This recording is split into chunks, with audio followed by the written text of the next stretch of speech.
He's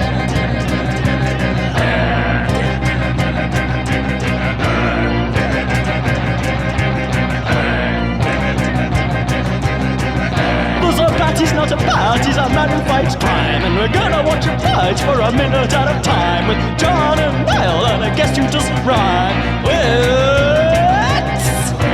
Bat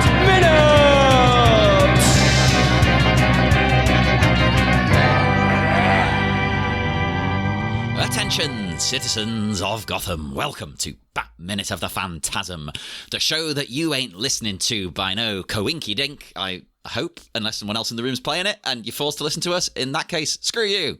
I am one of your hosts, John Parker. You know, the person could be like listening to it and going like, you know, I wasn't planning to listen to it, but I think these guys are okay. And then they just heard you go like, oh, screw you. So you have to stop being such a loose cannon with the people you insult, John. It's every other intro, you're just like, you know what? To like half the audience. I like being aggressive. In fact, the loose cannon, I love that. As a big wrestling fan, that was the wrestler Brian Pillman. He was called the loose cannon. And he once was going to shoot Stone Cold Steve Austin with a gun, and the camera feed cut off at the last second, and you didn't know what happened for a week. The other night I watched The Pope's Exorcist with Russell Crowe, and I was just so excited to see that there's a bit in the middle where he has to go up against like a council of priests, and they have the proper like, we've had it with your renegade ways, you loose cannon Pope's Exorcist. Amazing. Oh god, I need to watch it for that alone. Turn in your rosary and get out of here. That's pretty much the same thing. The other, hand in your crucifix. The other one too, and like taking it out of his sock and stuff. Oh, but that other voice you heard was our illustrious guest, a returning guest. It is the one, the only, Phillip Mottaz. Hello, everybody. Hey. Hello, loose cannons, random people listening in the garage. Hello. Yeah, okay, you're welcome. You're welcoming them all. You're too nice. You need to get more aggressive with these people. Come on. Yeah, I'm afraid those loose cannons will turn against me. It's like, but the Batman animated series too is all about like having a loose cannon, because it's just like sometimes the characters look this way, sometimes they look that way. It's like, sometimes the Joker was originally called Jack Napier, sometimes he wasn't. We just sort of like, well, whatever suits the episode this week. Yeah. Continuity, we'll work with it if we need to. Well, speaking of the Joker, this is minute 55, and the minute starts with said Joker probing and prodding, and it ends with the beginnings of a plan. An evil plan? A plan is forming. Yeah. Does it happen to the Danny DeVito doing the little bat shadow thing up to the roof there? Oh, yeah. Did you see the other day I mean, it's no surprise really, but he said he really wants to come back and play the Penguin again. He's been banging on about it for like a couple of years now. Like, but he's really leaned into it again. He's like, no, I want to do it now. Has enough time passed that he's forgotten how terrible it is to get into makeup? That might be the problem. I think that will be a thing you'd have to overcome, and also the fact that like I think anything of that ilk is just not going to happen because of The Flash and how badly The Flash bombed. Yeah. So they're like, Michael Keaton couldn't get people back in the seats. You really think we're going to get Danny DeVito back as the Penguin? Dear God, no. No, that's in the past, Danny. You could play him on like SNL or something if you want, but there's no way you're getting a kind of multiverse. I think DC and multiverses is going to be done as well. They're going to come back with this James Gunn reboot and be like, that's it. It's, we're straight-laced story from here on in. But yeah, because I think you came on the show first in Forever. Forever, right? Yeah. So you didn't get to delve into the Joker the first time. No, I did not. Philip. So yeah, you got the. I'm always excited now because we dealt with him so much, obviously, that first season, and then like now I have new people go like, "Hey, the Joker's back! You missed him the first time around, but here he is again." Yeah. But the thing is, we are asking though the guests, to kind of get a grounding as they start the episode. Mm-hmm. We're just asking about their history with Mask of the Phantasm, because a lot of hardcore Batman fans have been on this season who were like, "No, I never saw it before," so which is stunning to me because it's so well regarded, but. Where did you come in with it? Well, to borrow a phrase from John, them. I was exactly the right age to get into the animated series, where I was like early teens, like before I could drive, but also enough of a nerd that it's like, well, I definitely have my evenings to myself, so I'll watch these cartoons. And I loved it. And it was also in that era of like where there's print media. So you got articles from magazines and whatnot. And I remember hearing about the movie. And then there was like a, behind the scenes, they used to make those a lot. I guess they still kind of do. But, there was like a thing they put on Fox. It was like a half hour of, here's this movie coming out and here's some of the actors talking about it.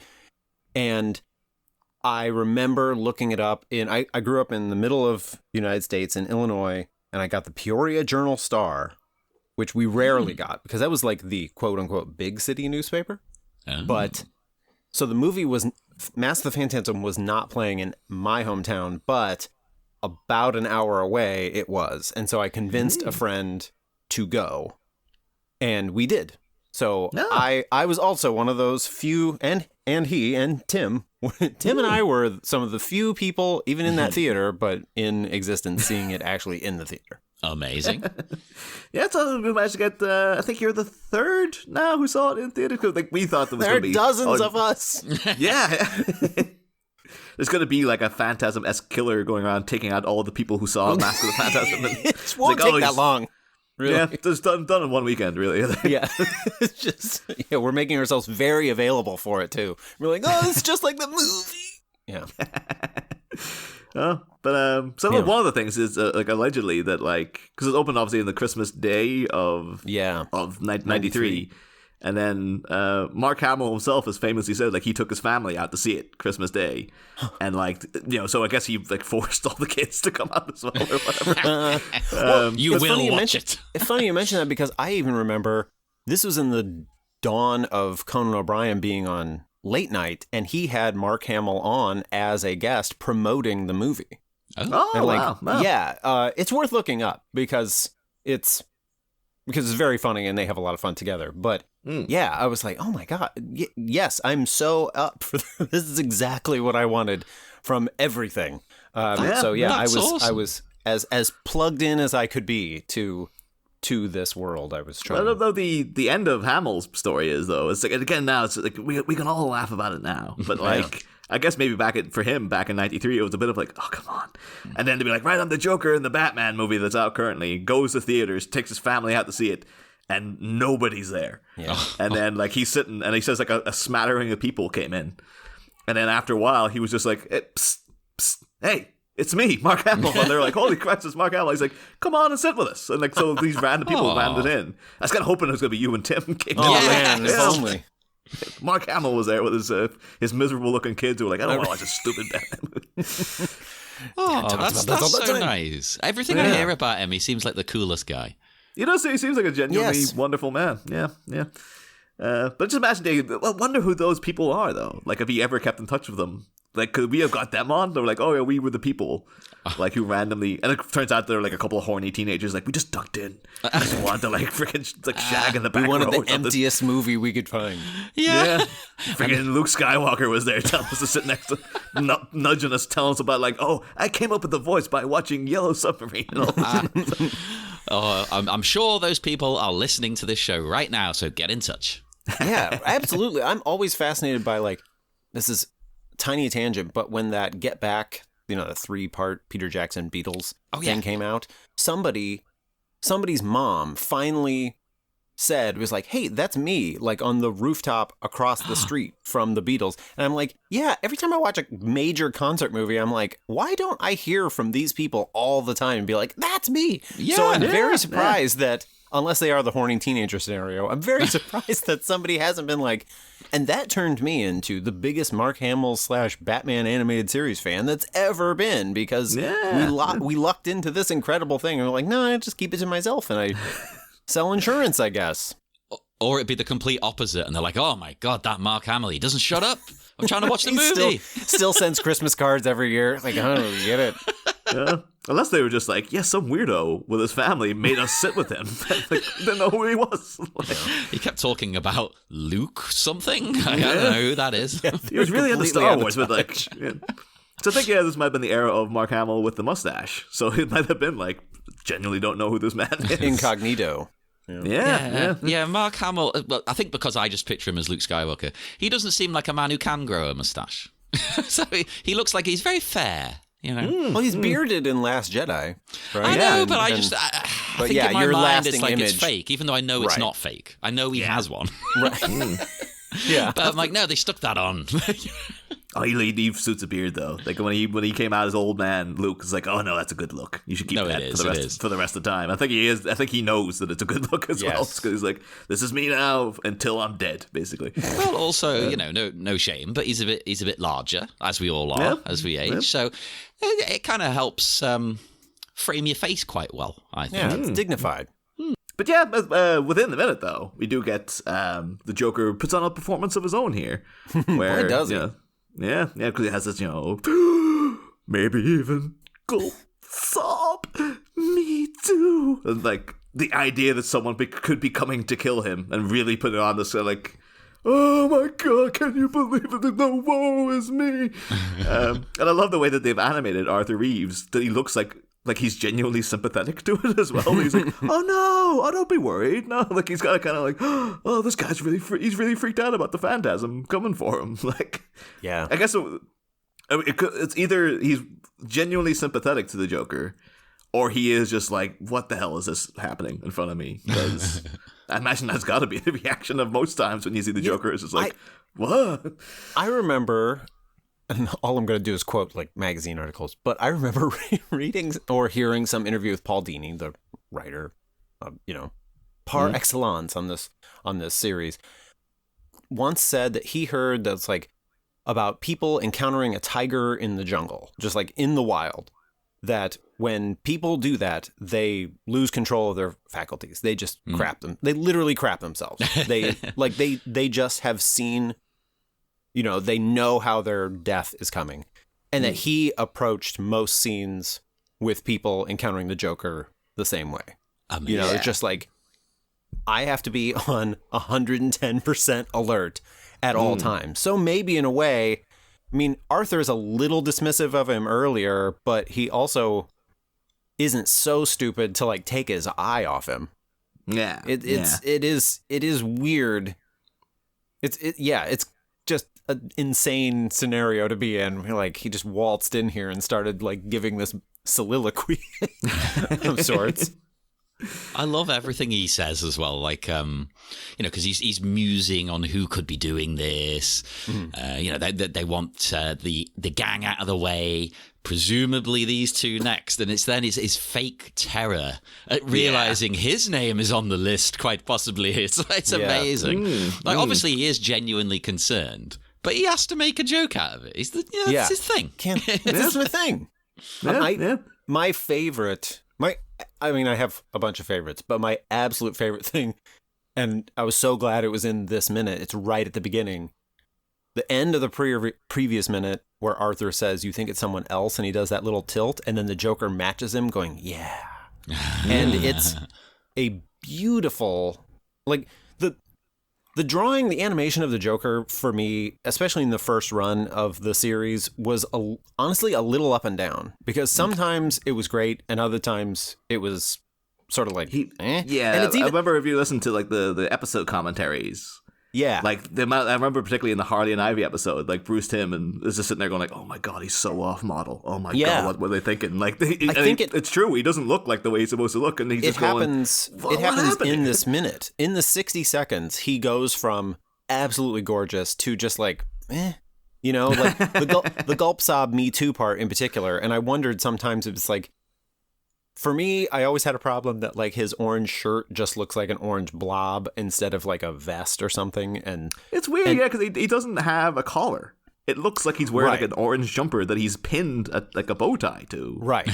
And it's always been a bit weird. It's just like, is it supposed to be? Why can't they just draw the triangles to make it look like a collar? Like it's baffling to me. And I also think the main thing that always trips me up is the mask around his eyes. Where, and I realized like in this, it's almost like if you tried to draw something, if you drew it really big, if you use the same pen and you draw it really big, like a big close up of somebody, you could do lots of detail and make very thin lines. But when you zoom out and you drew a wide shot and you use the same pen, like all your lines get fatter. And it's almost like when it gets farther away, then the eyes just look kind of lame.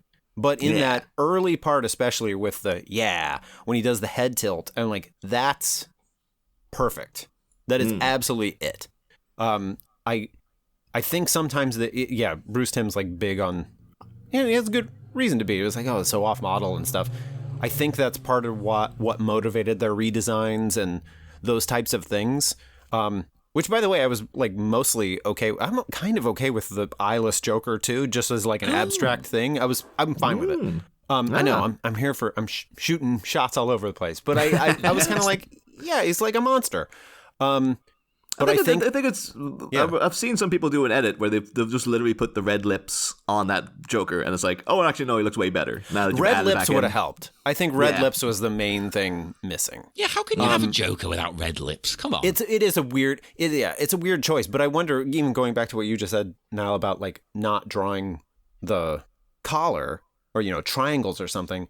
I get the feeling that what they were trying to do in their animation style was not bog things down with so much detail that you can't make motion and you can't move light and stuff like that. Like I remember very distinctly, it was like, this came out the same time as that X-Men cartoon, and some people were like, oh man, the X-Men's great. And I was like, how can you compare these two things where it's like Wolverine's shadowing never changes? How can you not see that this other thing is doing something way more remarkable cinematically? And like, I don't know, people don't pay attention. So I wonder if by eliminating those things of just like, let's just suggest the collar rather than draw the collar, maybe is why they do it. Sometimes it works okay, and other times the Joker, for whatever reason, and maybe it's just because he is such a big figure,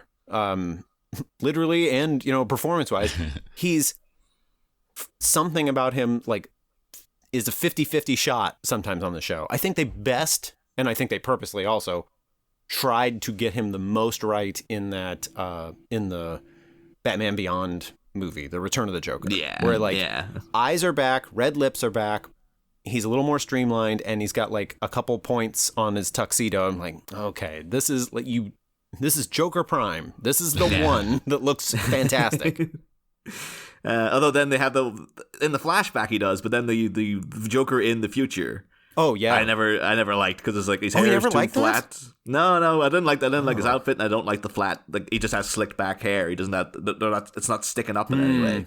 And it always has bugged me a little. So it's like, it's a bit sort of drab for Joker. I like him with a bit more pizzazz. And, fair enough, but fair enough. I really like that movie though, and I like the distinction between the two Joker eras, as they even said it someplace where it's like one is more Lecter than Jack Napier's super, dancy around thing, to be like, oh, he's like just way more a total psychopath now, as opposed to the fun psychopath that we had in the past.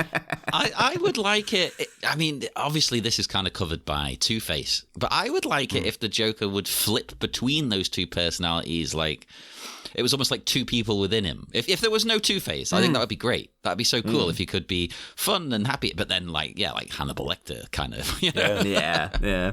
Well, he kind of does that in this movie, right? Like earlier with Sal Valestra, he's all playful until Sal says the thing about your hands are being dirtier, and then like they do that thing where like the room gets red, and for a minute there, it is the not Lecter necessarily, but like it is the monster, and then he like pulls back to be like, oh right, I have to be the playful monster. You're dead. That's my favorite part of this version of the character is the. Again, it's the faking things. He pretends to be all happy and jolly, but it's not real. He's being creepy. The thing is, he's literally doing it within these couple of opening seconds, though, because he's like, me too. And then just turning back, that's when I thought about you, Arturo. Like, that's turned from being like, oh, I'm so sad. But then they're like, oh, I'm clocking like a shark looking for its prey. Like, that's when I thought about you. You know who it reminds me of, weirdly? Emperor Palpatine. Ooh. Yeah, sure. Yeah, it's very like that, the actually. deflector shield. Yeah, he's very sassy. He's like he's a bitchy queen. Yeah. I gotta say, in watching the whole movie, I think I benefited. I got really excited for this like 60 seconds because it kind of loses some of the super extra Joker that I've grown to be less enamored with, like the nope, I've seen the guy. It's like something about it sometimes drives me a little crazy. I'm like, yeah, I get it. You know, it's like, yeah, you're wild. And it might be that I'm just maybe I'm just culturally jokered out. We've had so many by this point, but That's true. Yeah. in the span of this 60 seconds, like this is a wonderful like microcosm of jokerness, of exactly that, of like, he can be the bitchy drama queen, and then the menace felt with him like dropping his register, looking over his shoulder, and like, oh my God. It almost, for Arthur, you almost think like when he turned away, it was like, oh, there was a chance that I might have run out of this room, but it's like, oh crap, he remembered I'm here. And then even to like the directing credit when it's like the angle shifts around, right? And you get a little image of the desk so they can reveal the phone call, and the dagger's still there, like the letter opener is still there. And I'm just enough of like a pretentious jerk to say, I think that's there obviously for continuity, but also it's like to just remind you, it's like, oh yeah, that's dangerous. Dangerous things are happening. This is not good. Well, for instance, when he says this made me think of old Arturo. I love that he calls him that, by the way. I mean, at first you're like, oh, he made the connection that they're going to come for Arthur and then come for him. But no, that's not what he's thinking of. Oh, yeah. He thinks maybe this guy's doing the killing to prevent his past misdeeds from being publicly known. You know, it makes sense. It's Joker's, he's actually like 10 steps ahead of everyone else in this because he has the benefit of having planted that camera in Valestra's lap. Yeah. So when he's like, Batman's killing people? That doesn't sound like my Batman. And then to see like, oh no, it's not Batman. And so it kind of comes down to a process of elimination. Like, who could be? I know Carl Beaumont is dead because I killed him. Yeah. And then also like, who else is it gonna be? It's like, it's gotta be either. Well, that's the thing, though. It could be that like maybe the Joker's like killed 45 people on the way here because he's like, oh, I stopped in and took out all the young Turks of the Beaumont legal department. It's the Terminator approach when he just goes through the phone book. He's kind of like, did you used to work for Carl Beaumont? Yep, there you go. But then eventually you learn Arthur reads, oh, that Poindexter dork guy who was hanging out. Oh, that guy. Yeah, maybe it's him instead.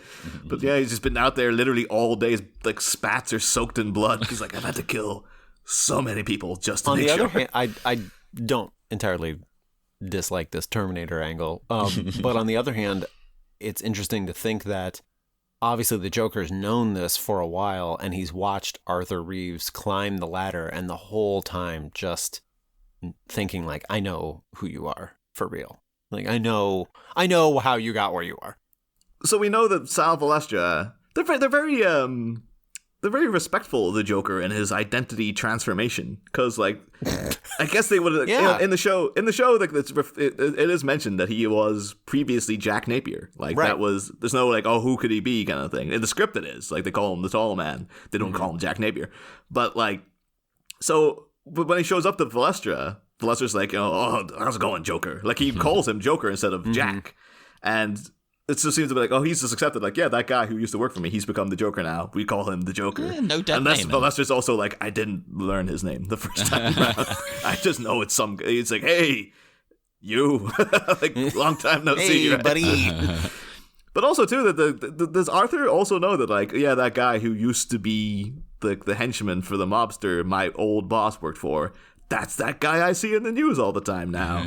Or is he just is this all new to Arthur where he's like you worked for Sal Valestra? Like, or he seems to be very comfortable with the whole concept of like, yeah, like we kind of know what the deal is here. Like everyone knows what's going on with everybody except Batman. Weirdly enough, who's just sort of like putting together like the Valestra mob. That's a thing. Gin and tonics, do they mix? You know, this movie, I have like sometimes up and down feelings with a lot of this movie, frankly, but part of what helps me sometimes is to, well, let me say this.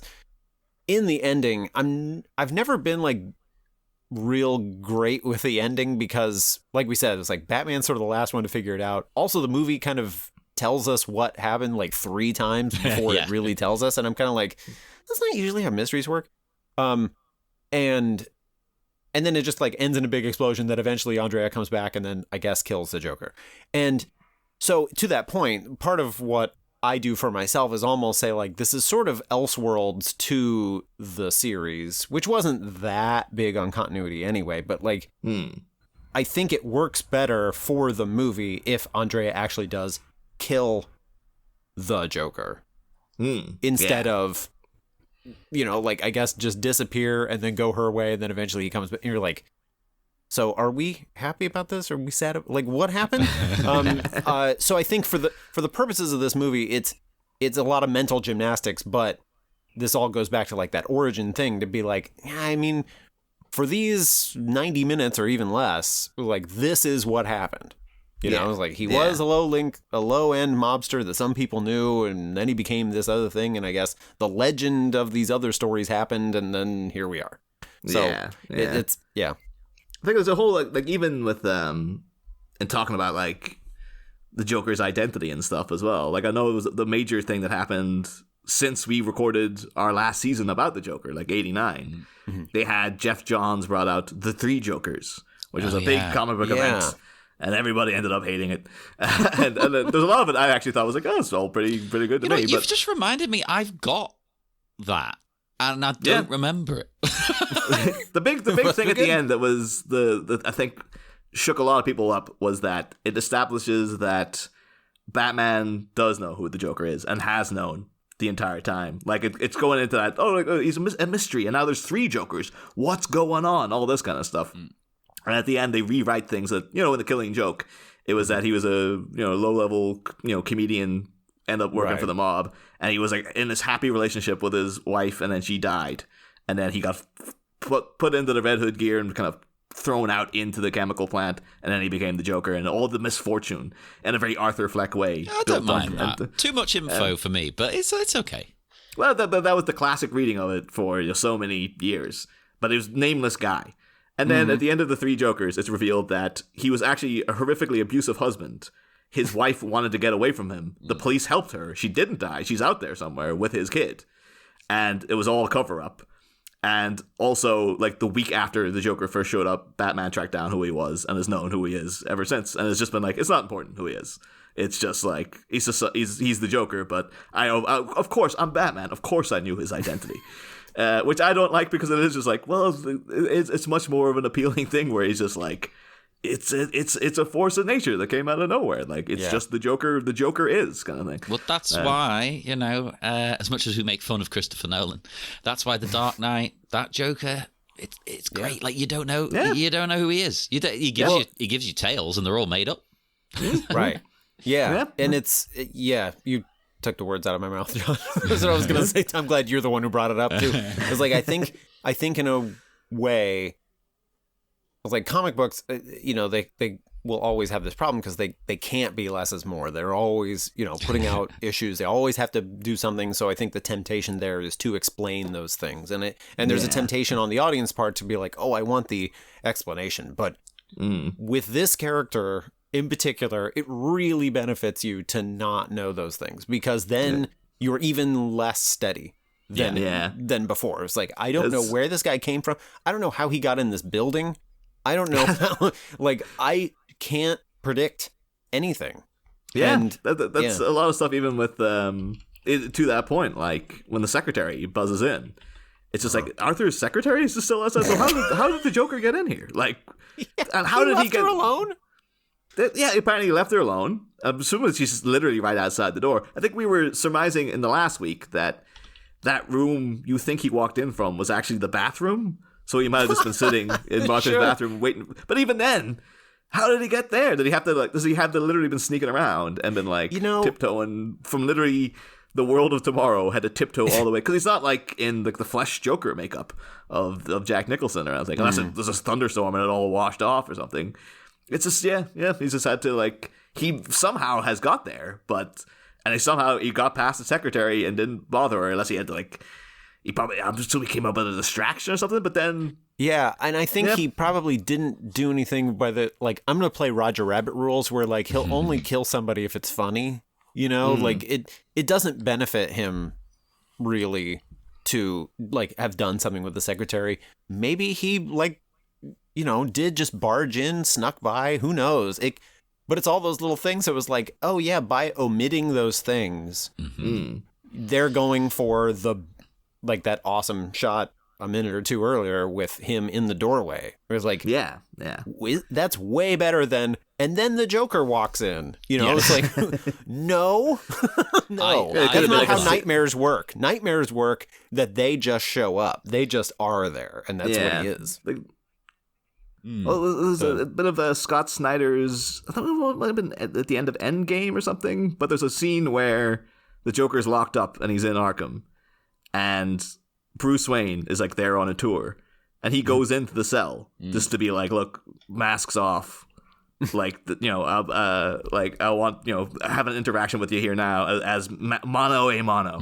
And the Joker just doesn't react to him because it's not fun to him to see Bruce Wayne. He's like, so it's indicating the Joker knows who Batman is. He also just doesn't care. He's wants like, Batman. Yeah, so Bruce Wayne's there going like, here I am. The Joker's like, no, I don't accept that. If Batman walked in, oh yeah, he'd be all into it. But just the guy there is just like, no, you're ruining the fun for me. So just get out of here, man. Yeah. You know, get back to your. Don't drift out of the line of the tour. You're gonna mess up things.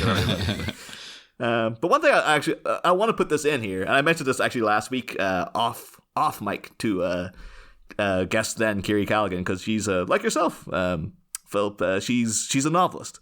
And she's like well versed in some of the classics. And I said to her, like, oh, in the next minute, there's a thing I've always thought since I was in school, and I still wonder if it's a deliberate reference. And she was like, no, it's not. There's no way it is. But when the Joker actually says, you know, that's when I thought about you, Arturo. In my mind, the name Arturo is only applicable to the Bertolt Brecht play. The Irresistible Rise of Arturo Ui, which was, people don't know Brecht. He's like a kind of, you know, playwright way back in the day.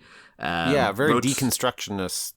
Right? Yeah, he's one of those kind of like Dogville kind of guys, where it's just like, the blank stage with maybe a ladder. That's all you get. No one's in costume. It's all designed to make you think about the message of the play rather than get lost in the world of the play. He did weird things, like he wrote like the Three Penny Opera, which is where Mac the Knife comes from. The song Mac the Knife is from this like anti-fascist play from Germany in like 1928. I love that. When I found that out, I was like, oh, this makes the song 10 times better.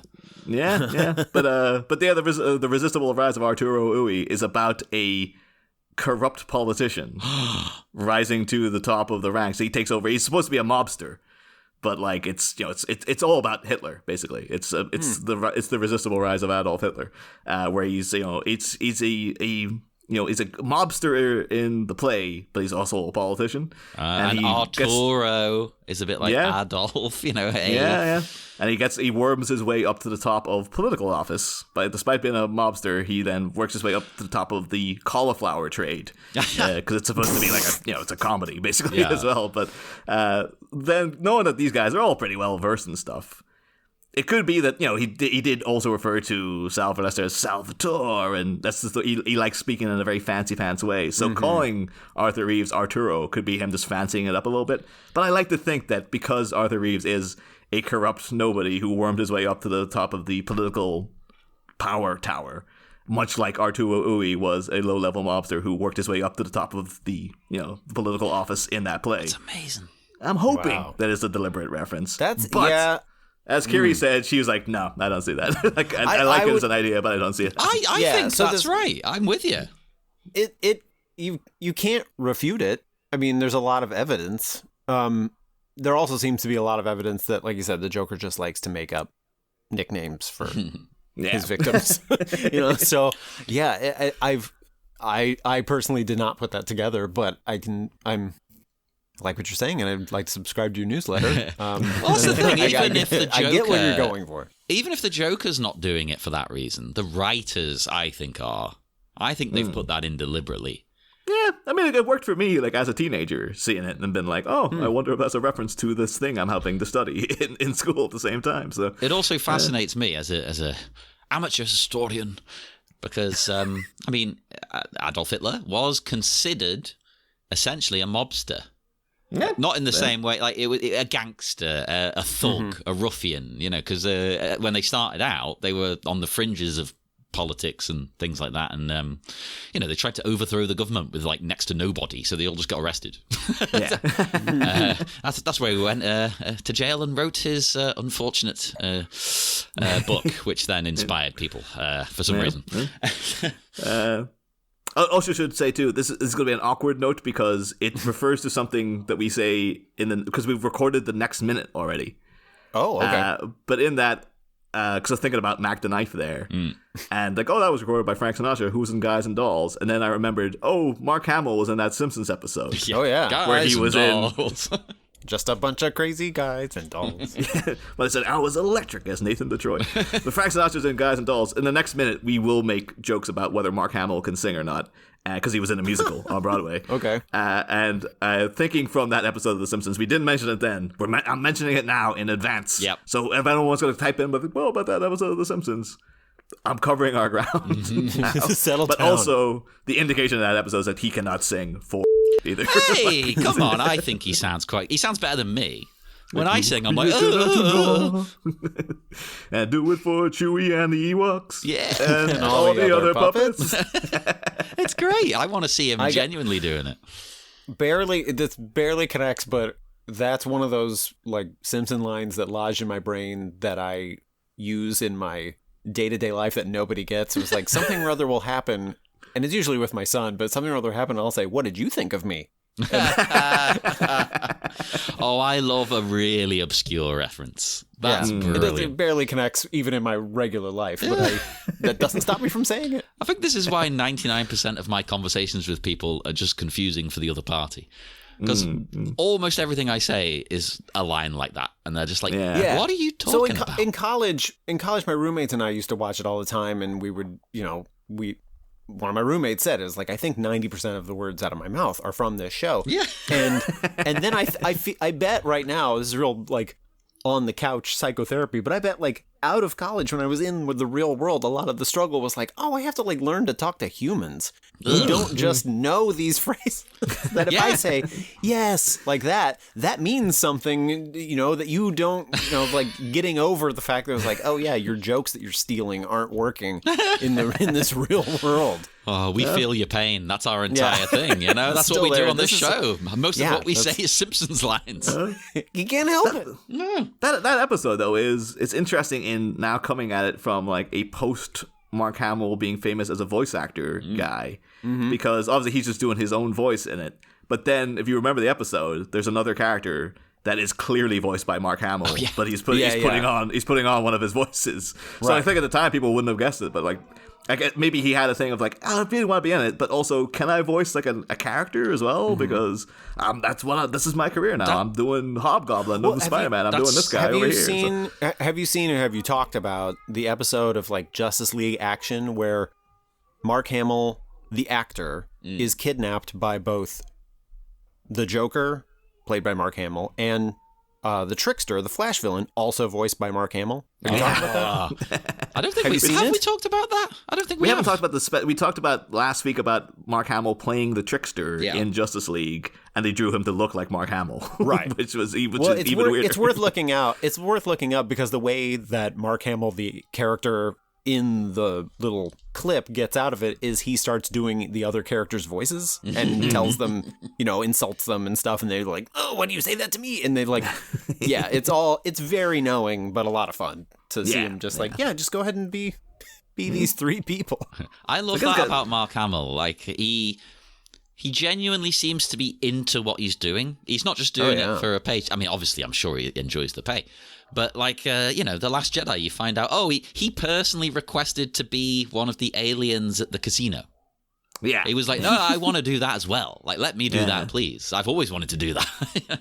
But again, though, it's very glaring, though, in Rise of Skywalker, where that alien at the start just delivers them the info about the spy. And at Win the end, he's the just war. like, win the war. And you're like, that's Mark Hamill. Yeah. Like, I know the voice too well.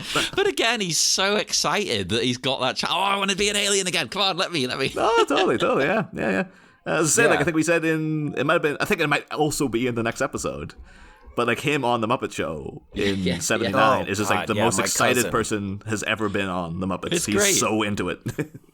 I love it. It's really refreshing. In fact, you get that a lot with voice actors in Batman media, I find. A lot of them seem to get really into it, don't they? Yeah. It's not just Mark Hamill. I mean, Kevin Conroy was like, well, I am Batman. He is. This is me now for literally the rest of my life. I'm going to be this guy. I think, I mean, you know, they all talk about like how they performed with each other and stuff, and then brought that, you know, that energy from each other. You know, they brought performances from each other. Makes a big difference. So yeah, it does. It totally makes a big difference. It is that, again, I'm going to trash that X-Men series, but like all those things, I'm kind of surprised, and maybe it's just a financial thing. Maybe this is like the, you know, totally lightning in a bottle scenario, but I'm surprised that there wasn't a bigger impact from this show. yeah. You know what I mean? Like, it's like guitarists hearing Jimi Hendrix being like, you can do that, and then everybody, like, you know, suddenly everybody playing with whammy bars and distortion and stuff. And this was like, wow, they did that. We're going to go back to making our crappy cartoons with flat voices. You know? Yeah. Like, Why wow, didn't they did that. It was like, we're just never going to use silence. We're just going to blather on and on. And like, boy, there isn't much of a Spider-Man cartoon where it's just like, God. just take a second, really. Jesus, because just like every second is like, yes, slow it down. Every second. And this show had, and the movie too, had the basically they had the visuals to let the visuals just be. Yeah. And then when they give space to a performance, it was just like, you know, Mark Hamill's like wall-to-wall dialogue in this minute, and, you know, last couple minutes, and it helps in that. It was like, yeah, he would be the motor mouth of all these characters. This is the guy who will not shut up, and the movie's better for it, but everybody's scared because of it. And yeah, it's using those things as opposed to, I'm glad you brought up that Spider-Man joke, because like they talked right up to the last credit. It's like, shut up, Peter Parker. I will note as well, because I think we might have brought up this actress before. But like we do get a voice on Arthur's phone saying like, oh, Miss Beaumont is on line 1 or whatever. And I think back when we had those 3 ladies like draping themselves over Bruce Wayne, we briefly skidded past the lady doing this. But I believe this is Vernee Watson, who's one of these people who did like a voice for like every DC cartoon back to Super Friends, like, you know, friggin' like the dawn of the Super Friends or whatever back in the day.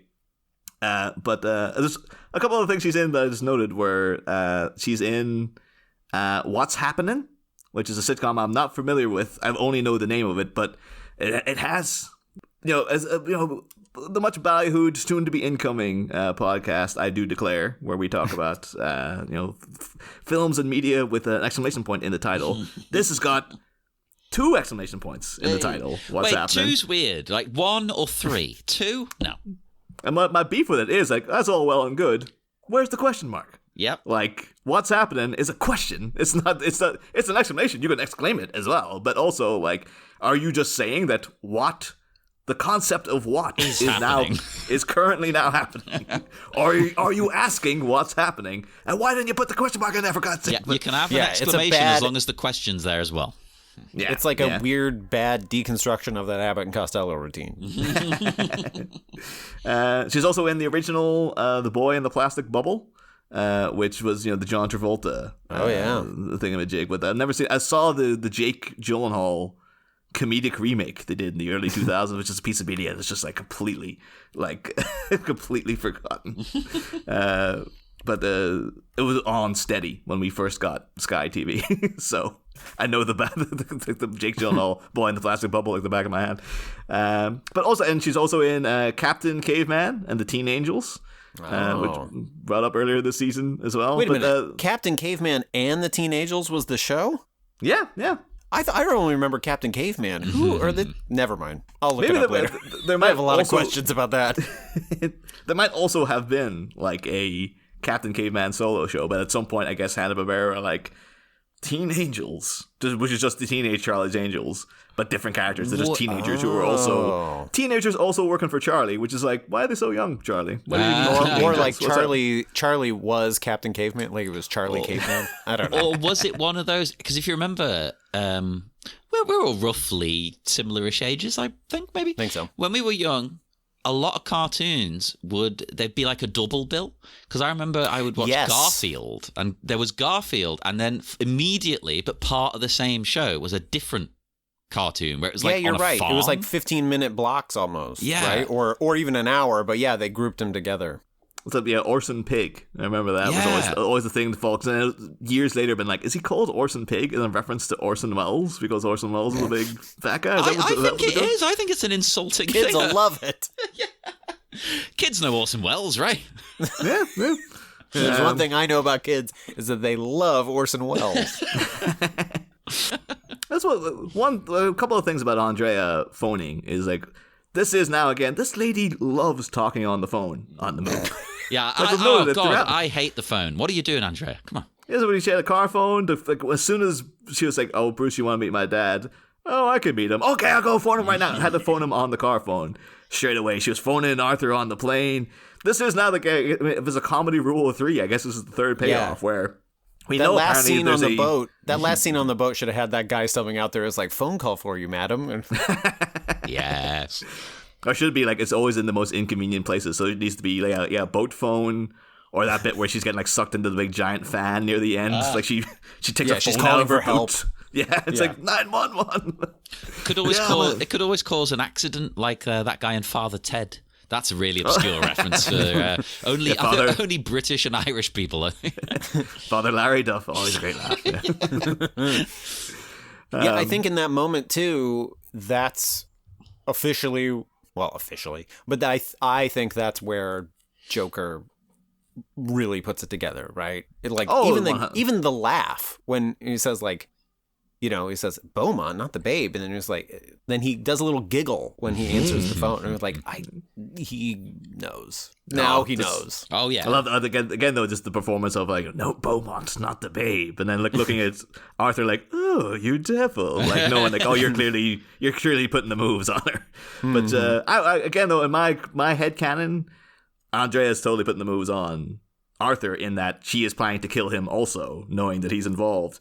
And this is part of her. Oh, I 100% believe that. Yeah, I think that. Going through minute by minute, I'm definitely on your side. Yeah. Okay, fair enough. Yeah. And this is all part of like the blue balls thing she's got going, where it's like, oh, you keep teasing the possibility that they might hook up. And then, like, so he's at the door going, like, oh, we could go in, stay up. And she's like, oh, well, Arthur, she lets him get to the door. To the point where he's so horned up, and then it's always the promise of something else the next day. And this is probably another part of it, like, oh yeah, we're gonna go to lunch, Arthur, and then phoning him to be like, nope, see ya, asshole. Have you seen? It reminds me of Promising Young Woman. Oh yeah, I love Promising Young Woman. Similar, me too. Similar tactic, right? And we're like, oh yeah, it's finally. Oh no, oh no. Whereas I think that Andrea is fully planning to castrate him with her hook, her axe hand or whatever. Whereas Carey Mulligan's, that's always the weird thing with Promising Young Woman, is that Carey Mulligan wasn't killing them.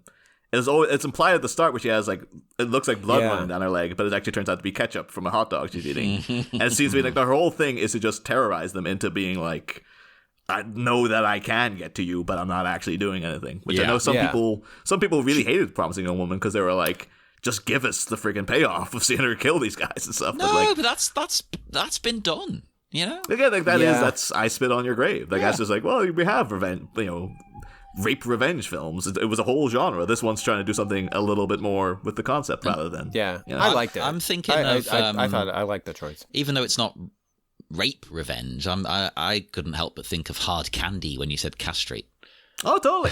Yeah. Could have been Hard Candy, much more interesting film because, again, all the controversy was, oh, she castrates Patrick Wilson. You watch the movie, she doesn't. She doesn't castrate him. It's genius. She just lets him think that he's been castrated and go through the psychological torment of it, and then pulls it out at the last minute and be like, nope, didn't even do anything. It was a trick. Yeah.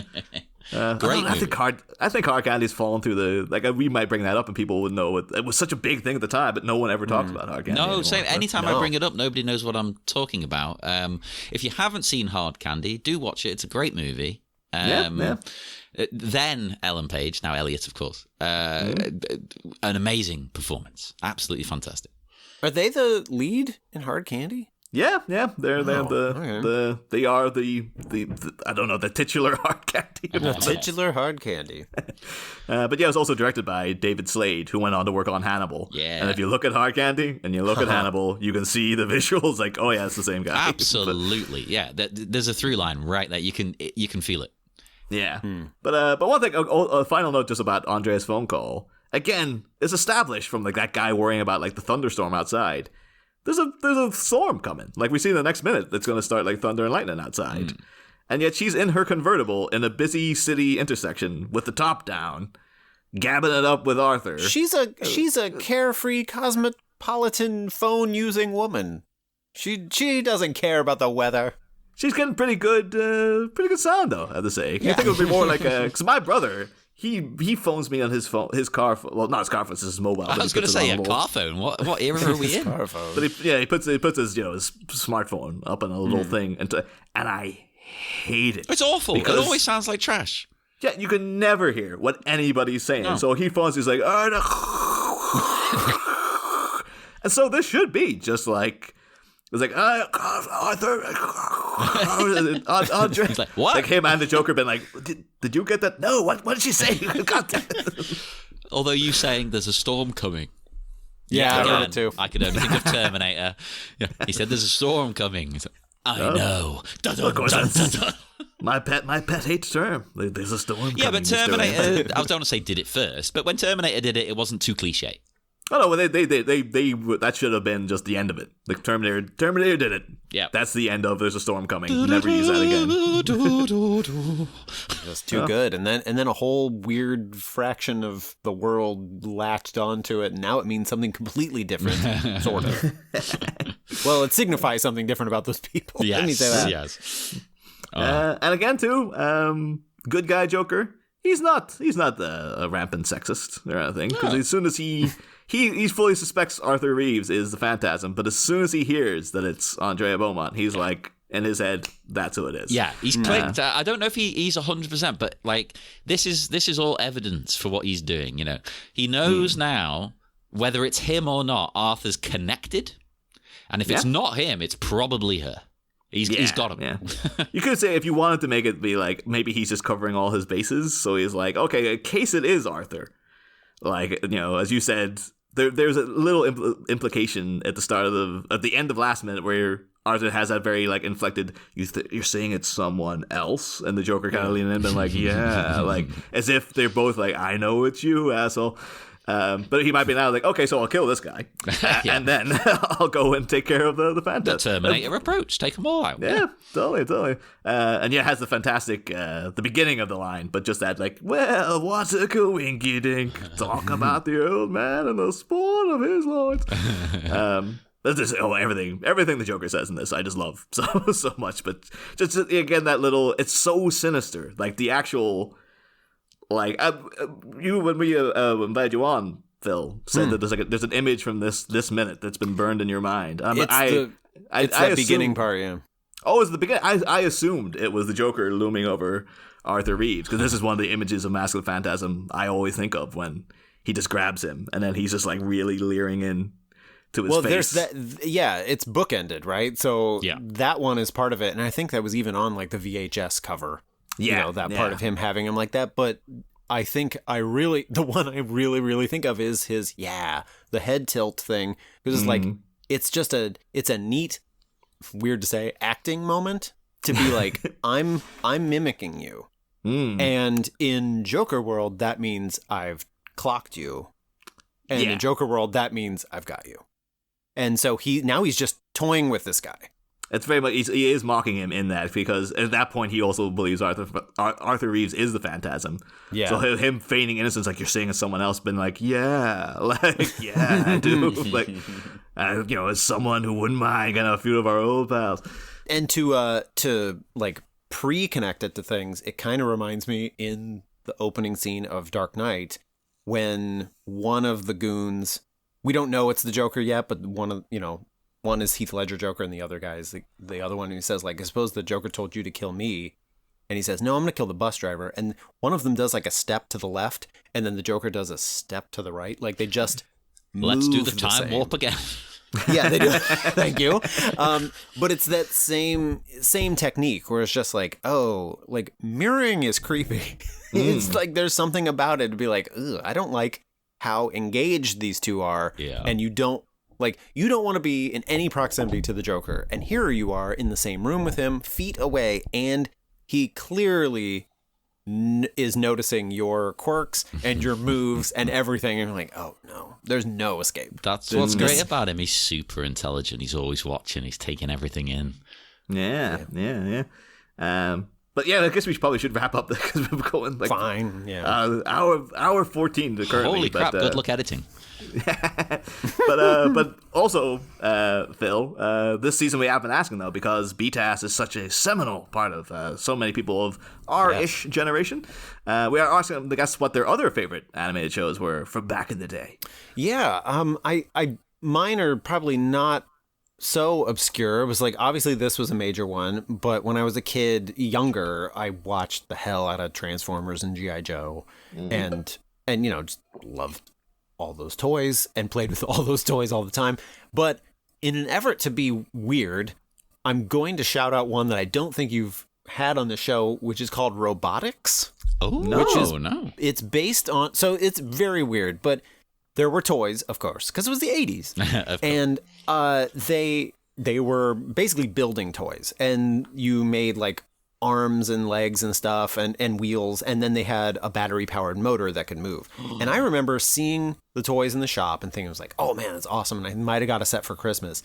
And then, and I don't know if you guys encountered this, but there was Saturday morning cartoons. And that's where there was like syndicated after-school cartoons, and that's where like Transformers and G.I. Joe lived. Yeah. And then there was Saturday morning cartoons, which was like the Smurfs and, Short Tales and all that stuff. And then I remember distinctly finding out one day I got to stay home from church, and there were Sunday morning cartoons, and I'm like, oh my God, this is awesome. It's a whole new world. One of them was this show, Robotics. And I'm like, those are like the toys. And the only thing I remember is a little bit of the theme song, which was literally like robotics. It was like, okay. But I mean, it was probably, I'd have to go back and look, but it was as shameless as anything, where it's just like, take these toy parts, make some characters, they fight, and we sell toys. Like that's Nothing wrong with that. Nothing. And like, it was story schmory. It was like, you got the story already. Just take these characters, make them characters. But I watched, it was probably on for one season, and I had to tape it because most of the time we were gone on Sunday mornings. And I watched the hell out of it and then moved on to the next consumer effort that, business told me to buy. But yeah, robot shows. Special shout out to Robotics. I've just Googled it. It looks amazing. It's very Transformers. I just seeing, of course, as well, like cast Frank Welker. It's like, of course, you can't get away from him. He was the Mark Hamill of his time. Yeah, he was like, can I be in this? This sounds amazing. I'm tempted to say I'm going to go and watch it, but at the same time, whenever you do watch these old things, you're like, this doesn't hold up. Yeah. Limit yourself to 4 minutes. I'm sure it's absolute garbage. But, it was one of those things that, like, at the time, like I said, I was way into, especially Transformers. I was really into that. But we never had, I never got to see Voltron, but I knew of Voltron. Yeah. And it was like, that seems like robots too. That would be cool. And so when this came around, I'm like, that's robots too. Hey. And so, yeah, just jumping on. And the forbidden fruit element of like Sunday morning cartoons. What are these? Makes them edgier. Makes him so much edgier. It's like, oh, there's extra bad because I should be at Sunday school, but I'm watching this. It's for the bad kids. It's for the bad kids. Or the sick kids, Wow. Yeah, one. Same thing. They wouldn't get sick if they weren't bad. Yeah. That's true. All that candy and smoking. going out, hanging out, not wearing their coats out, getting themselves cold. Terrible. Where's your scarf, bad kid? No, the only other note I also wanted to mention for this minute was that, again, go back to Vernie Watson, the voice on the phone. One of the other things she was in that I found really interesting, because I was like, what? Was she was in the pilot movie of Diagnosis Murder. What? Which was called A Diagnosis of Murder. Not quite as catchy. But also then if you click on it, it says... The full title is so bad. The full title is A Diagnosis of Murder: Diagnosis Murder. I'm like, make up your mind. Yeah, pick one. Happy Love Day, everyone. Like, you came up with the most obvious name. Jesus Christ. So stupid. Yeah. Oh, A Diagnosis of Murder: Diagnosis Murder.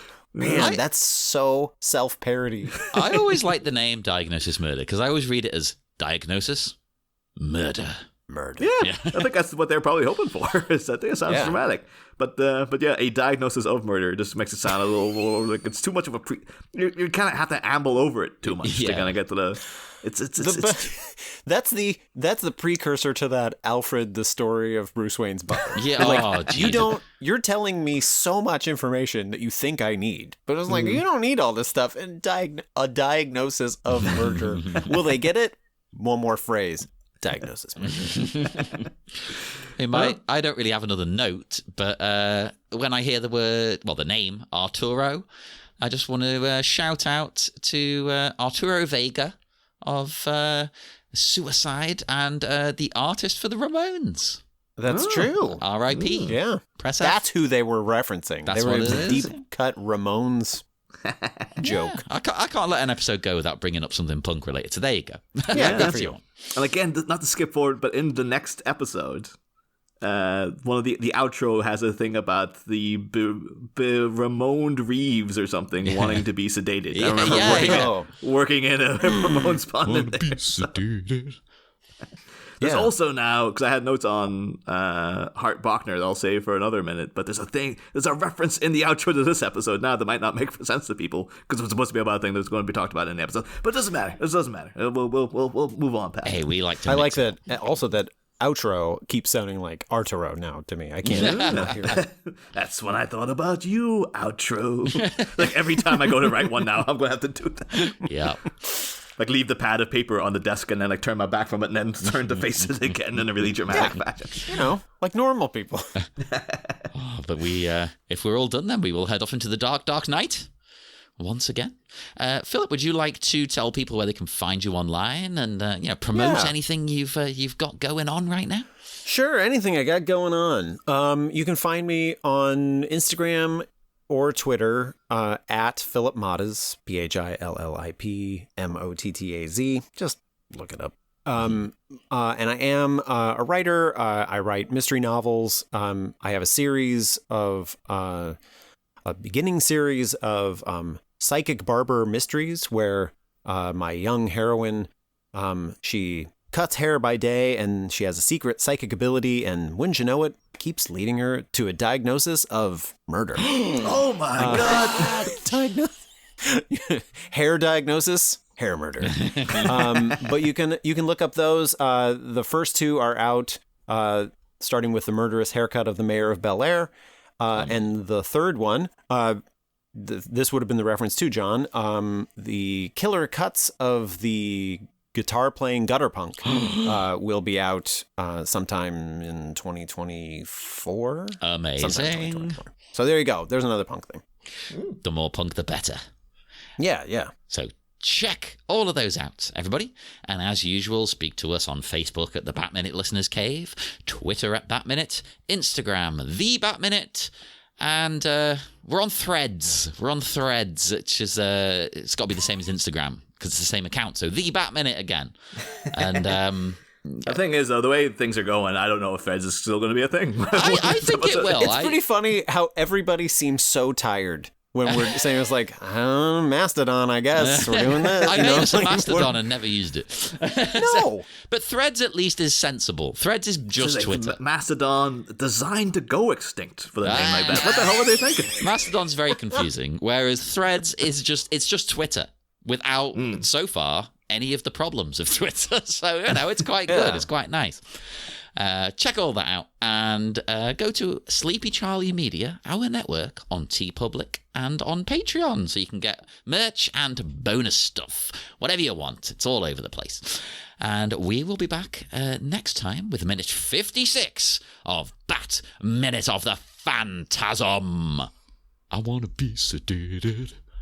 Next time, with new and improved Joker brand, we get a grin again and again. A smirking serpent seemingly susses a phantasmic identity with his brain and sentences a simpering snake oil salesman to a trip on the tittering terror train. Artie's howling the house down via Mr. J's parting gift.